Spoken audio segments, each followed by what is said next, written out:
अमूमन जब भी किसी व्यक्ति को कोर्ट में पेश किया जाता है तो उसका चेहरा नकाब से ढका होता है। लेकिन जी हाँ, कर्नाटक राज्य के दक्षिणी कन्नड़ जिले के बेलथांगड़ी कोर्ट में गत 11 जुलाई को एक अजीबोगरीब मंजर देखने को मिला, जहां एक व्यक्ति को सर से लेकर पैर तक पूरे नकाब में ढककर उन्हें कोर्ट में पेश किया जा रहा था। Worker filed a complaint at the Dharamsthala police station through his lawyers. और यहां तक कि उनकी आंखों को भी कोई देख नहीं पा रहा था, कोई देख नहीं सकता था।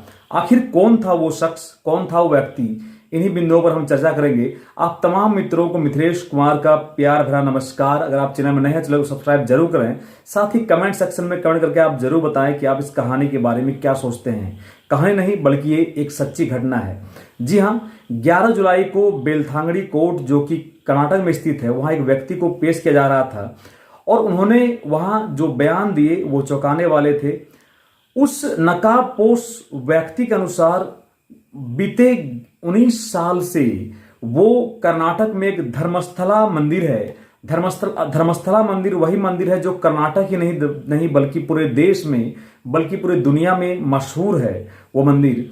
और वहां वो व्यक्ति, नकाबपोशी व्यक्ति, सफाई कर्मी का काम किया करता था। और सफाई कर्मी के काम करने के दौरान ही उन्होंने कुछ ऐसे अजीबोगरीब घटनाएं वहां देखी। उन्होंने कुछ ऐसे काम किए जिससे कर्नाटक में अभी उथल पुथल मची हुई है। उस नकाबपोश व्यक्ति के अनुसार जब वो कर्नाटक के धर्मस्थला मंदिर में एक सफाई कर्मी के तौर पर काम कर रहा था, उस समय उन धर्मस्थला गांव में उन्होंने इतने लाशों को ठिकाने लगाया था जिन्हें सुनकर आप On July 4th, चौंक जाएंगे। जी हाँ, उस व्यक्ति के अनुसार, सफाई कर्मी के अनुसार, धर्मस्थला गांव में उन्होंने सैकड़ों महिलाओं और लड़कियों के लाशों को जलाया था या दफनाया था। और इनमें से अधिकतम उस तरह की महिलाएं या लड़कियां थी जिसके साथ बलात्कार हुआ था और बलात्कार के बाद उनकी हत्या हुई थी। और उस व्यक्ति ने कहा कि उन्होंने मंदिर प्रशासन के दबाव में आकर यह काम किया था। कुछ लोगों के द्वारा उन्हें डराया धमकाया गया था सफाई कर्मी को, और उन्हें यह काम करने पर मजबूर किया गया था। अगर वो व्यक्ति ऐसा नहीं करता तो उन्हें जान से मार दिया जाता। और वो सफाई कर्मी मजबूरन उन लाशों को धर्मस्थला गांव में ठिकाने लगाया करता था।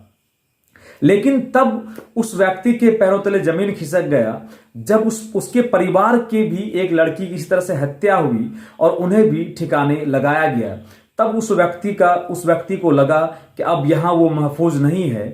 तब जाकर साल 2014 में वो व्यक्ति, सफाई कर्मी, उस मंदिर से भाग गया और कर्नाटक के बाहर निकट के राज्यों में छुप छुप कर रहने लगा।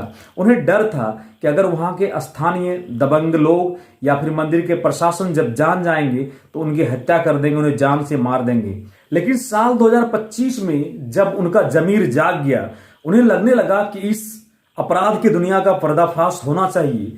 तब जाकर उन्होंने दक्षिण कन्नड़ जिले के एसपी को, सुपरिटेंडेंट ऑफ पुलिस को एक खत लिखा और उन्होंने सरकारी गवाह बनने की ठानी और उन्होंने एसपी से मिलकर एक गवाही देने की ठानी।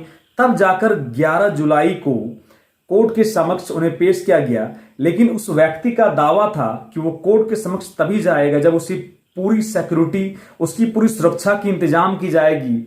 साथ ही उनके नाम को भी गुप्त रखा जाएगा और उन्हें पूरे नकाब में रखा जाएगा। उसके परिवार को पूरी सुरक्षा दी जाएगी, तभी वो कोर्ट में पेश होगा। और उसके साथ यही किया गया, पूरी सुरक्षा के साथ 11 जुलाई को जब कोर्ट में उसे पेश किया गया, उसमें कोर्ट पर हड़कंप सा मच गया और बहुत ही कौतूहल का विषय था। लोग जब देख रहे थे तो चौंक जा रहे थे, आखिर ये व्यक्ति कौन था। उस व्यक्ति ने सबूत के तौर पर धर्मस्थला गांव के 2 कब्रों को खोदकर वहां की नरकंकाल का फोटो लिया था। साथ ही एक बोरी में वो एक नरकंकाल लेकर आया था। उस व्यक्ति का दावा था जिन लड़कियों को वहां जलाया दफनाया गया था उसी में से एक लड़की का वो कंकाल था, नरकंकाल था। उन्हें वो बोरी में भरकर उस जज के सामने वो लेकर गया था।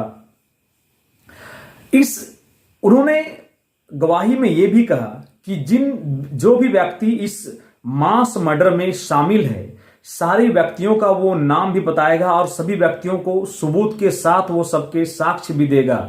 और यही वजह था कि वो फोटो के साथ नरकंकाल भी लेकर आया था और उनका दावा था कि वो एक एक व्यक्ति को सलाखों के पीछे भेज देगा। ये घटना घटने के बाद, ये जब घटना पूरी मीडिया में फैल गई तो कर्नाटक जिले की एक महिला सामने आई और उस महिला ने अपनी आप बीती बताई उस धर्मस्थला मंदिर को लेकर। उस महिला का कहना था कि साल 2003 में जब उसकी मेडिकल में पढ़ाई करने वाली बेटी धर्मस्थला मंदिर पूजा के लिए गई थी, उसके बाद से उसकी बेटी गायब हो गई थी। और जब वो महिला उस मंदिर प्रांगण में गई और वहां पता करने का प्रयास किया तो वहां कुछ लोगों ने बताया कि अपनी बेटी का जब फोटो उन्होंने दिखाया तो कुछ लोगों ने बताया कि हाँ, ये लड़की यहाँ पूजा करने के लिए आई थी। तब जाकर उन्होंने वो निकट के पुलिस में रिपोर्ट दर्ज कराना चाहा तो पुलिस में उसकी रिपोर्ट भी नहीं दर्ज की गई। साथ ही उन्होंने वहां के सांसद से मिलकर इस समस्या के बारे में बताया तो सांसद के द्वारा भी उन्हें नकारात्मक जवाब दिया गया। सांसद के द्वारा उन्हें कहा गया, सांसद प्रतिनिधि के द्वारा, आपकी बेटी किसी के साथ भाग गई होगी, ये उन्हें कहा गया।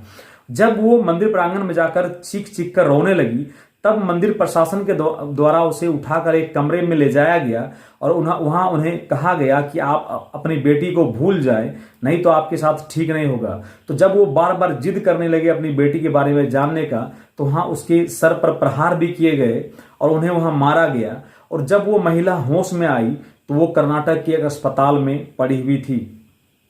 इस घटना के बाद जब ये नकाबपोश व्यक्ति कोर्ट में पेश हुआ और जब मीडिया में ये खबर आग की तरह फैल गई तो वह महिला भी दक्षिण कन्नड़ जिले के एसपी को एक आवेदन देती है और उस जिले के पुलिस थाने में वो एक आवेदन देती है।